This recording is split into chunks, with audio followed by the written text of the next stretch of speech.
What is up, Arizona? How is my desert family? Today episode we're on Dynasty Pilot. We're going to talk about the Arizona Cardinals, talking about uh, basically a recap of what happened in the last couple of years, who they brought in, both free agency and rookies, and then we're also going to deep dive into their depth chart, and then see how this is going to turn out. Towards the end of the episode, we're going to kind of look at the schedule, see how well they could possibly do against their opponents coming up in this season, and we will add it to our bracket and see how well we think they're going to do today on episode of Arizona Cardinals. Let's get it going.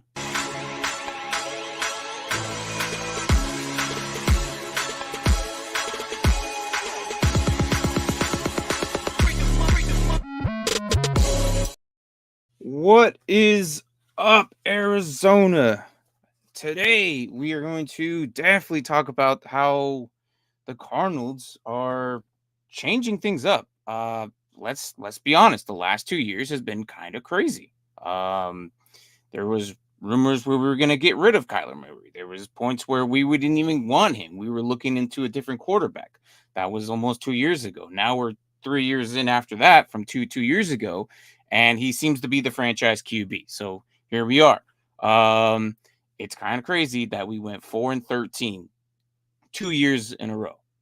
That's just nuts to me. Like, how is that even possible? The last 2 years, 4-13.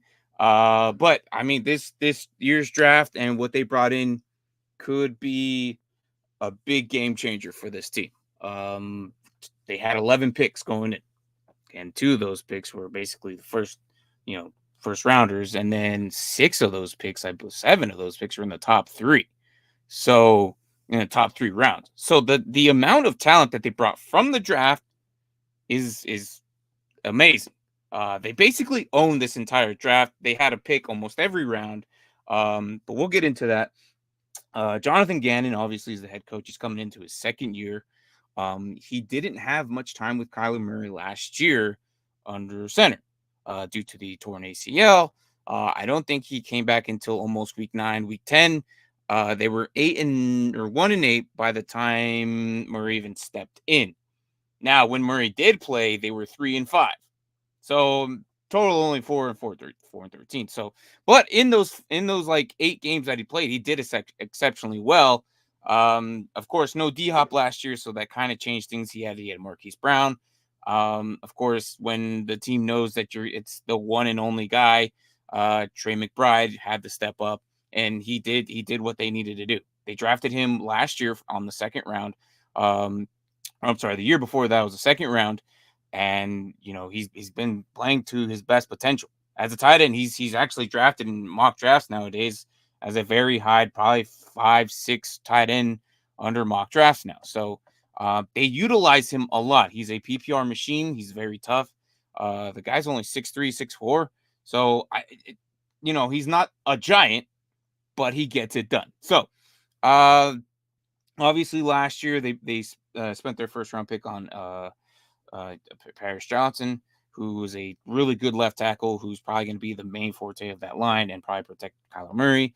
So with the loss of D-Hop in the last couple of years, and then the loss of Marquise Brown from last year, it's needless to say that they needed a receiver heavy. So obviously we all know, as Derpy, what's up, man? You come in for Marvin Harrison. Yeah. So Marvin Harrison definitely was the guy.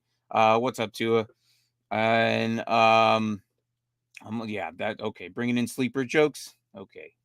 And no, and I think it's going to be a very interesting division. What is up, Spoiler Kings? How are you guys? Check them out. They are doing probably a show tomorrow. Some of you guys probably already know who they are because we're under the same branch and under the same family. But again, Cardinals. I don't see them like hitting off right away or they could be. I don't know. They brought in a lot of talent this year. That team just went complete 180 with new faces, both through draft and bringing in people from other teams. They brought in Jonah Williams, who was a tackle, I believe, off of Cincinnati. So I think it was a 2-year deal. He's been dealing with injuries. his knee injury. So it could be interesting with him and Beecham. So again, adding to this line is detrimental for them. I mean, we've talked about other teams and they have worse line. This line is better than those. So, and then Kyler Murray can't also run. And that's not always good. You don't always want a running QB reliant on his run. Like you kind of want them to sit in the pocket. So uh but if they bring in more protection, it gives them more time to study the routes and who's open and who's his first, second, third read, and then throw to the guy who's open. That's better rather than running constantly on the run, which it seems like to be Kyler Murray's been doing his entire career anyways. So look how as you want to be, but I feel like it's I think it's time to give the guy some time, protect him. Let's see what he do in the pocket rather than just having him run around like a freaking lost mouse and just chuck it down to his best receiver and pray that he catches it. So luckily for him, he's always had a wide receiver one with Larry Fitzgerald, Hopkins, Brown, and now the fruition of the potential God himself, Marvin Harrison, who is coming in supposedly this highest draft picky generational talent. But again, you don't want to also rely on the one guy. But it's been working for them, but they have they haven't won anything playoff wise. So it's they need to change something. But yeah, let's all talk about this Call of Duty. Yeah, real funny guys. Real funny guys. Let's just talk about his Call of Duty. It's okay. Uh so look, all I see is when they brought in Jonathan Williams, it's upgrade to upgrade to the line.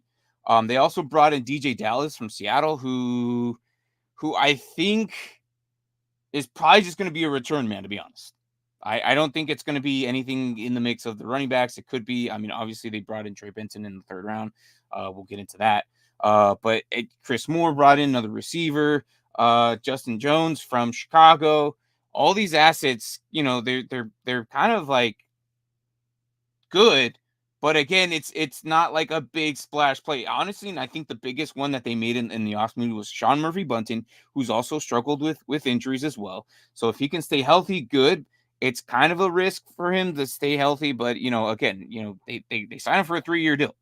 Same with DJ Dell. So it's going to be like they're relying on these guys. A 3-year deal means I'm committed to these guys, not just a 1 year and then hopefully you do good and then maybe we'll talk contract later. But it's a 3-year deal, meaning they're bringing him in for a while. They're planning around these guys. Again, the DJ Dallas one is just really interesting to me. I don't know why, because I feel like he's just a return man, but maybe that's what they want. I mean, he's good at it. I just don't feel like he's going to be in the mix of the running backs unless they seriously get hurt. Then they could probably bring him in. But again, I'm not relying on any dynasty leagues or anything like that. The most interesting for me was Mac Wilson Sr., a linebacker from Patriots, who did exceptionally well there. Also, another 3-year deal. I think he's going to be a good asset here for the Cardinals defense. Nicholas is also there. They're bringing in guys for defense. The front seven should be good. If the front seven can hold off what they're doing here, I don't think that it's going to be too difficult for the offense to get the ball rolling in the season when they start, getting towards the back end of the season.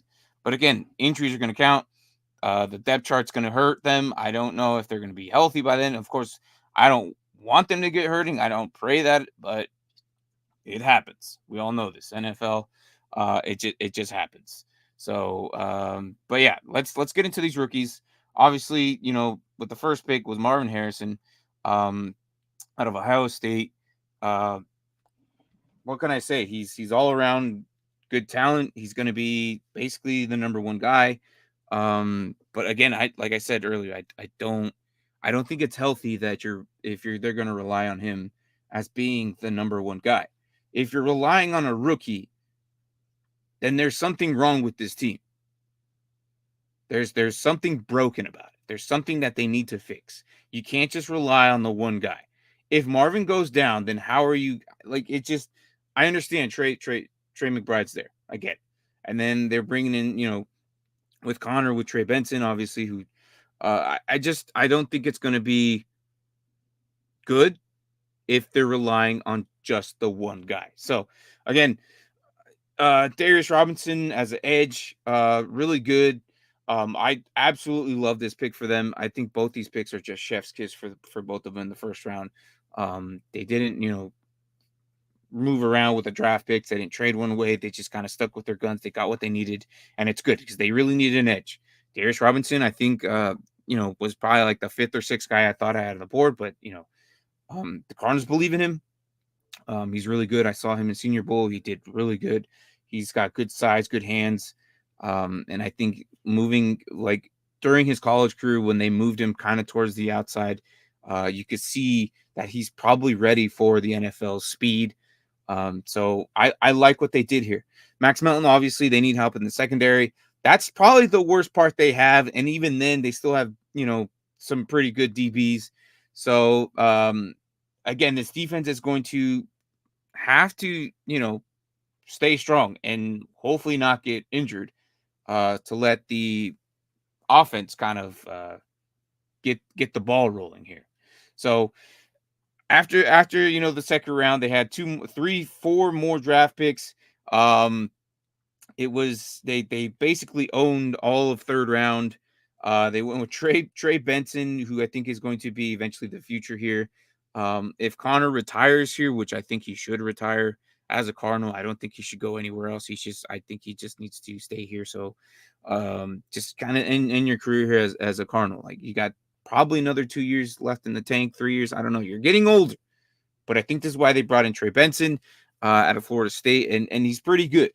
So I'm not entirely going to be too scarce on the run game. I think they'll manage something behind this run game with him. But again, we talked about this. A lot like even our guy in the chair. He brought this in. He said, I don't think that these running backs that came into this class are going to be the it guy. Like there's not that key factor that these guys are going to come in and take over the spot. They're all a bunch of running backs that are RB2s.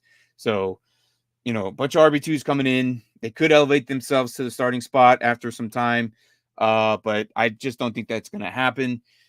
So after Trey Benson, they got Isaiah Adams, another offensive tackle that they need. Again, this line needs help.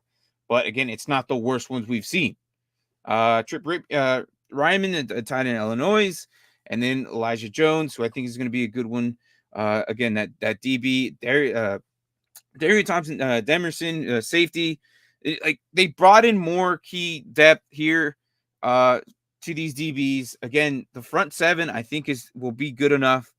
It's the DBs that they just kind of get thrown on, and it's weird because we've had talent back there for quite some time. So I'm not hating any of these picks. I'm not at all. And then Xavier Thompson, edge, out of Clemson, exceptionally well. And the rest of these guys, we'll see what happens. Christian Jones, Palmer, and Davis. Let's see if they actually make the roster. I know it's kind of harsh to say 5th, 6th, and 7th round. But it's a lot of veterans that came in, a lot of rookies that came in, and they still have to make cuts by preseason time, and they still have to figure rosters out by them. So we'll see how well they manage the rosters and how well they can contribute. I don't think that like, again, if you're relying on Marvin Harrison to be the it guy, I don't think that's a healthy moment for them to just rely on a rookie. Obviously obviously there's something broken here. So Jonathan Gannon, obviously Drew Penson and Drew Rallis is obviously the coaches here. Let me damn, I just pulled it up. My bad. So yeah. How many years in the tank we given James Conner? I think 2. Yeah, no, I think 2. Yeah. So I think 2, maybe like for sure this one, but yeah, 2. But eventually I don't think that they're gonna just go with Benson right away. I think they're gonna bring in someone else next year. Because if Connor does have the 1 or 2 years, this is that moment where they're going to bring in another running back, because every running back has about 2 now. So this is their 2 for this year. Next year we'll see if Connor still has it, if he stays healthy. He's been getting more banged up as the older he gets, and they see it. You could see it. Like, it's just how the way the life of the running back is. What's up, Kadani? I'm doing all right, not too bad. Talking about the Cardinals today. So yeah, but let's get into this. The roster here. So obviously Kyler Murray, they acquired Desmond Ridder from the Falcons, which, the guy's a backup. Like, that's I'm not gonna exercise that. Like, it's just, that's what he is. I don't understand why people thought he was good. I never thought he was good. So, and I'm a Falcons fan. So James Conner, Trey Benson, DJ Dallas, and Michael Carter, which is an interesting, they have running backs who've all can play. DJ Dallas, we've seen him play for Seattle for quite some time. Michael Carter can get it done if his name is called. We've seen him with the Jets. We've seen him his rookie year. He did pretty good. Injuries kind of fell upon them, and Michael Carter was kind of seemed to be that guy who was like, hey, we need to call upon you, and the Jets relied on him, and he got it done. So running for this team is priority. It's a run heavy team.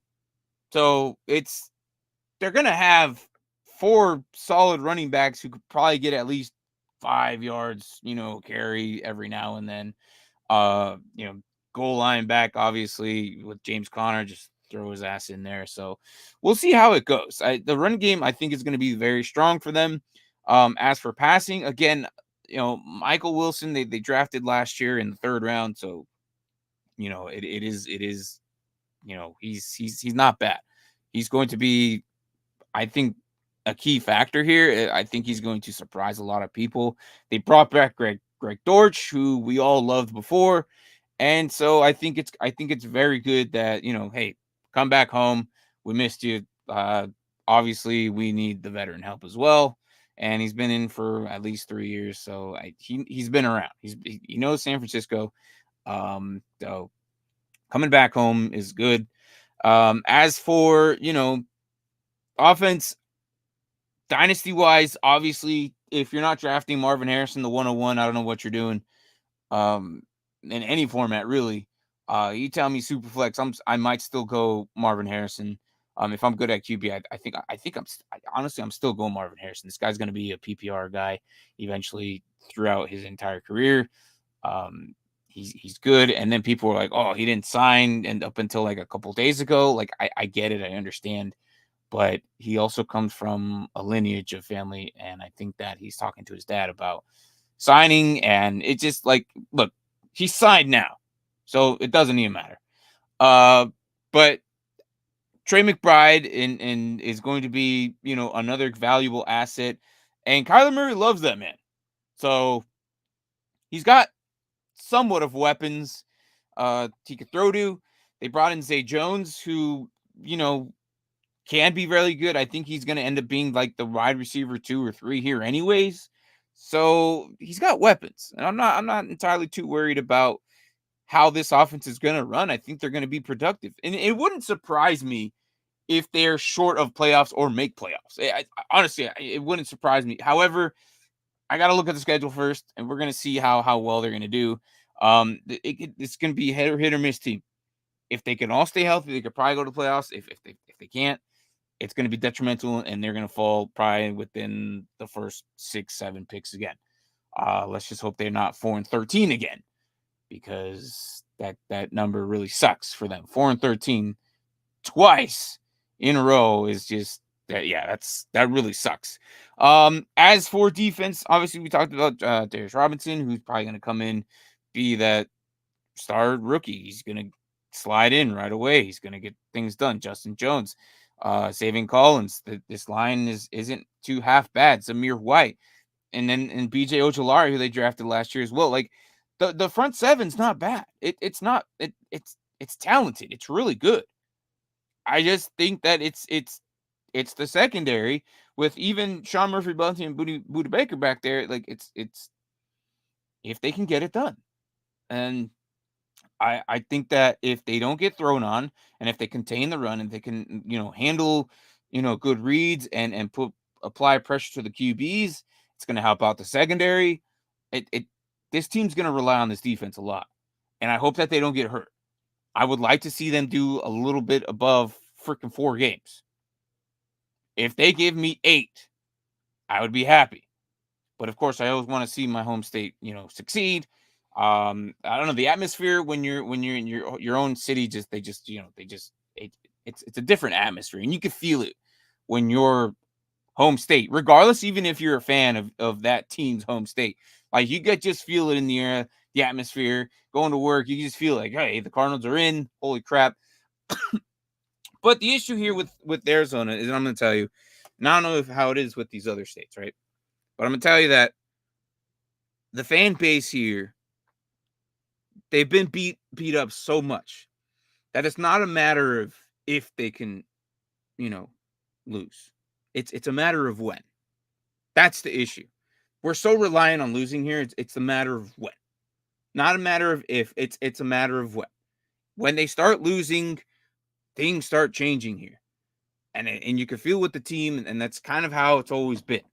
Now I want to, hopefully this with this talent that they brought in, with all these rookies, can change it. They can stay younger. Obviously, that's almost an entire team, like 11 guys. Like if they went all offense this year, that'd be an entire depth of, an entire, like, rookies that are gonna grow up together, or defense, vice versa. But they grabbed what they needed to grab in the draft, and also in free agency. They've made moves. I'm kind of excited to see what this team does. Um, and I see that one of, like, it's kind of like what the Spoiler King said. This can be a division contender, and I'm not gonna be like, I'm not gonna say that they're wrong either. I think that they can. But again, this defense is gonna be the main bread and butter of this team. They're gonna have to hold it. And again, if injuries happen, they can easily fall apart. Because depth wise, I don't know. I don't know. So overall, I think this team can make it happen. And look, I'm not gonna exercise these jokes anymore with Kylie. No, like, Anthony, I get it. I get it. You know me. I hate that joke. I hate that joke. Freaking Call of Duty. Like, it's no. But overall, let's get into the schedule. Um, if somehow, some way, they start falling apart, right? I don't think that they're going to be the worst team. I do believe they'll barely make it into the top bottom, where they'll be in the first 10 picks. Probably around 8, if they just start falling apart. I don't think they're going to be the worst. I still think they have the enough talent to kind of get a few wins, but they won't be the worst team. So, yeah, there's the roster. So depth is going to be a big issue. Let's get into the schedule here. But as for, and for Dynasty, for actually, let's put that, as for Dynasty, for defense, for your IDP leagues, I wouldn't mind taking a stab at Robinson. I wouldn't. He's a talented guy. If you're playing D line, and like heavy on D line, like 3 spots, 2 spots, or maybe like just kind of like the 2 with the 3 flexes, I wouldn't mind getting Darius Robinson. I think he's going to be a big impact player right off the bat. I think he's going to stay on this team for quite some time. I think he's going to be very good. Um, I think he's pro ready. I think that's why the Cardinals took him in the second. So Darius Robinson out of IDP, I think he's going to be the guy. I'm not too shy of taking a spot. Like, I'll use the third on my rookie draft for him. Maybe a late second. I think Darius Robinson can be the guy in your late second IDP leagues. Late second, early third, roughly around that era. But I think Robinson, and don't get him confused with Chop Robinson. That's totally a different guy. Okay, like, It's not. It's a different guy. Okay, so don't get the two confused when you're on your drafts and you draft Chop Robinson rather than Darius Robinson. It's all right. So, but look, let's get into the schedule. Where am I at? And all right. So, first one's a loss. Sorry, just can't handle the Bills. The Bills, week 1.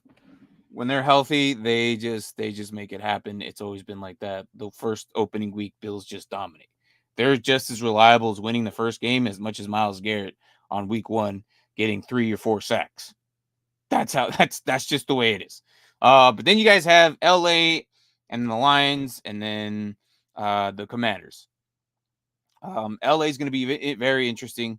I really they're the most hardest team for me to judge right now. I haven't done their episode yet either, but LA Rams, they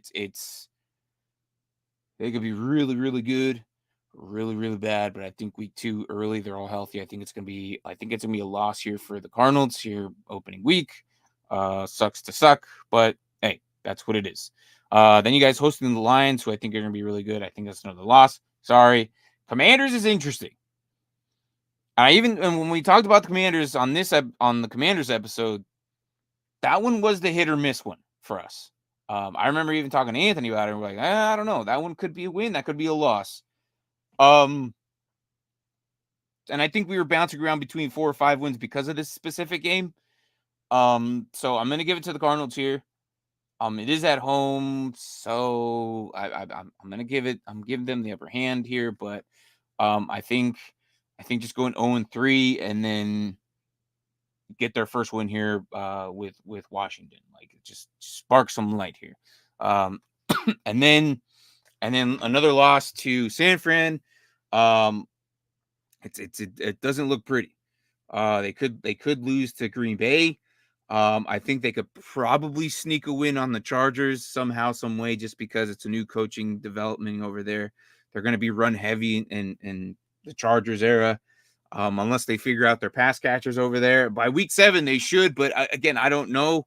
But I think I really think if those front 7 can destroy the run game, like I said, and the Chargers looks like it's going to be a run heavy team, I think they could do it. I honestly think they could do it. Or it's going to be a pass catch, so they could ruin Herbert's day. So I think I'm going to give them the second win right there. The Dolphins, they're too fast. I don't think the DBs are going to be handling it. Chicago's going to be interesting. I think they could. Man, it's not looking good. It's not looking good right now. I'm looking at this for the first time. So, so far, what I got? 2 wins. Let's see. The Jets, maybe 3, depending on injuries there with Rodgers and Carew. Nice bye week here at 11, kind of midway through the season. I like that bye week. Seattle, probably another win. And that's just because I think the rivalry there is just too great. I think they'll split with Seattle, so I think it's going to be the 4th win there. Vikings, they could probably pull it off. We'll see how the Vikings click with their new offense, their QB and everything. So that one's going to be up in the air. So I'll come back to that one. Like I said, split with Seattle. I'm at 4 wins right now. New England, I think, could be 5 wins. Panthers can be 6 wins. And let's just say they split with LA, because I think LA will be banged up by then. And I think San Francisco is going to run all over them. So I think I'm going to say 6 here. Just because I'm not too sure about the Vikings, and I could go 6.5 because I'm not too sure about that one. Like, if the Vikings can figure out what they're doing, because they have talent on both sides of the ball. The problem is like QB and coaching, and it's like the Vikings are rebuild mode right here. I like them, I do. I just don't know if they can beat them. And plus, they're traveling to Minnesota, so, and in December, so, and they're inside a dome, so it's conditioned, but it's still the jet lag and all that. I don't know. Yeah. So I'm gonna say about 6. So again, LA, So loss, win with Washington, win with the Chargers, win with the Jets, win with Seattle. That's 4, and then win with New England and win with the Panthers. And then I did say split with the LA, right? So I can see 7. I actually see 7. Not too bad. I mean, that's better than 4-3. That's better than 4-3, and it better be better than 4-3 because you guys brought in so much talent. So much talent, I think, on both sides of the ball. Like this team can make playoffs if they stay healthy, like I said. But again, I see 7 here. If they could beat these other stronghold teams that like more reliant, like if they could sneak a win against uh San Fran, which every year it just seems like they split. I don't know, like depending on what it is or where they're at. They just seem to split every time. But then there are some years where they don't, but usually they split. They could beat the Bears, same division, like not the same exact division, but the same conference, I should say. Maybe to help them. I don't know. But they could get 8 wins lucky. They get lucky 8 wins and then make playoffs somehow by somebody losing, and then because they beat a certain team and they're reliant on a certain team that they need this team to lose and the other team to win so they can jump above them, and the circle of life when it comes to the playoff. You've seen those. I'm gonna say 7. I'm locking in at 7. Let's see what you guys got. Tua said 7. Okay. Spoiler King says 6. Is what I'm thinking. Okay. And Rams Lions, they always lose a game they shouldn't. Yeah. Bears Vikings split with yeah. No, see, yeah, and that's the thing. That they also do that too. They always lose a game they shouldn't. But I'm just thinking right now that's what they should be at. So we got 7, 6, and 7. And what's up, Rasta? How are you, man? So with the 2 7s and a 6, we can go in at 6.5. We can go with 6.5. And again, health wise and this defense, they could sneak in 8, depending on how the game's laid out and depending if the other teams are banged up. I'm just saying, like if the Lions lose golf, that could be a game changer. Week 3 early, like I again, I don't wish for anybody to get injured. I don't wish that this could be happen, but if it happens, it happens. So like that could be a win because they don't really have anybody behind there. If Washington gets banged up by early week 4, I don't know. Yeah. So we're gonna go with 6.5.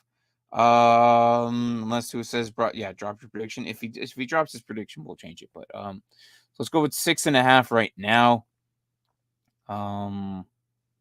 Where's it at? Where is my studio at? Right there. Okay. So we'll go with 6.5. And let me get that in. So 6.5. Going with the Cardinals. Just because we have 2 7s and a 6. Go with that. And I could put. Let me put that here. There we go. 6.5. Oh shit. I got this out of the way. There we go. All right. So here's the other teams that we've done so far. If you want, you can check them out. You don't have to, but here's the records that we got. We got 9 for the Bears, 6 for Washington, which I'm gonna come back to that episode. I don't know about. We'll see. We'll see about that. You guys were like, I don't know. We'll see. 4 on New England and 6.5 for the Cardinals. We might have to go like again. The first 5 teams you always revisit, just because it's May, and we still got OTAs. Injuries might happen that change everything, or they might somehow make different moves that changes the roster completely. I think that's what happened last year when D Hop got traded from the Cardinals to the Titans. I think we went back to the Titans episode and we gave him like a win. So, which changed that division. So, again, we'll come back and revisit these early teams. Again, we're sticking at 6.5. I hope that I was hoping that Braden will come in and kind of give his input, because that's our guy in the chair. But I haven't seen him in a while. So, but yeah, so here it is. We have the Cardinals at 6.5. I don't think it's out of the realm of possibilities of going to 8. I really don't. And then probably sneaking into playoffs and probably getting themselves. I just don't think they're going to go far into this playoffs. But it's better than 4-13 that they've done in the last 2 years. And let's not do 4-13 again, guys. Like, no, we can't. But tomorrow, again, our schedule. Sorry I didn't do one yesterday. I've been going through some crap here at home, or just my life in general. So I just couldn't. Mentally, I just couldn't. So, but tomorrow's Wednesday. Yeah, tomorrow we're probably gonna Brian hopefully he's on vacation. I don't know if he'll be back in time. But myself and Brian will be here for sure tomorrow. We'll talk about whatever and what all football we might throw in a mock draft for you guys, like we normally do lately, as we've been doing. But then I'll come back on Thursday to do the Chargers, and then we'll do the Giants on Friday. So this is the schedule so far. Again, we're gonna come up with the entire bracket as a community as a whole, and see how we do. But I'll see you guys tomorrow, and we do some mock drafts. I know tomorrow's one of the more popular days. Today's just like these. I do these because I want to see what we actually come up with playoff prediction. And thank you for those who keep showing up. I know some of you don't show up because it's not your team. I get it. We're biased. I don't care about the Cardinals. Whatever. It's fine. I get it. But tomorrow we'll see. We'll show this bracket again tomorrow. We're gonna actually see how people feel, because tomorrow, when we have most of us in tomorrow night. So again, thanks for watching. That's the Cardinals. Arizona. Overall summary: this defense is gonna need some help. Secondary, the front seven should be good. It can hold the run. I'm just worried that if injuries start to occur, this team will fall apart. But again, I also said this about another team last year, and I said that they were going to have 2 wins, and then they ended up having 10. And as a community and collectively, my co-hosts and everyone said that they're going to be the worst team. But so this could be that team. But again, this is still early. It's still May. Got to get through all these teams. We'll come back to visit the Cardinals again. So Arizona, you guys are doing the right moves. You brought in 11 freaking draft picks. Like, that is tied for the most. I think the most in history. I can't even remember the last time the team had that many. So that's really good. 11 rookies. That's amazing. 4 of those guys, or 3 of those guys, might not be in the roster because of the offseason moves that they also made. But we'll see how that goes. I do expect that, they're going to be fine for this division. I do hope that if they keep the same players, that the next couple of years, the next couple of seasons, this team could turn heads dramatically. Hoping that they keep things the same. You can't be making too many changes. Too many changes, you got to make up for mistakes that happened from the last guy or from the last team. And it's harder because you're always kind of taking a step back forward. I hope that this team kind of starts going forward and keeps with the same rhythm that they have. Because when Kyler Murray came back, it was 3-5, and they looked a lot better.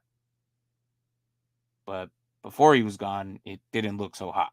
So again, guys, thanks for watching. That's the Cardinals for you. Tomorrow, again, I'll show it again. Tomorrow we are doing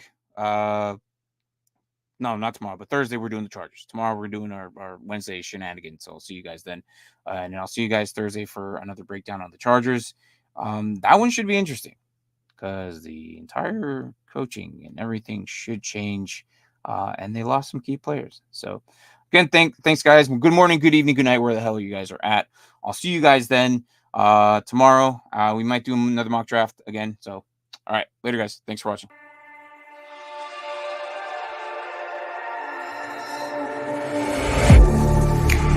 Getting hype when I aim up. elevating that game up, stepping up to the competition. Only first place, yeah, that's how I'm living. I'm winning till they digging up my grave, eating all the things up on my plate. Game face when I step up into place. I was born and when I watched me elevate.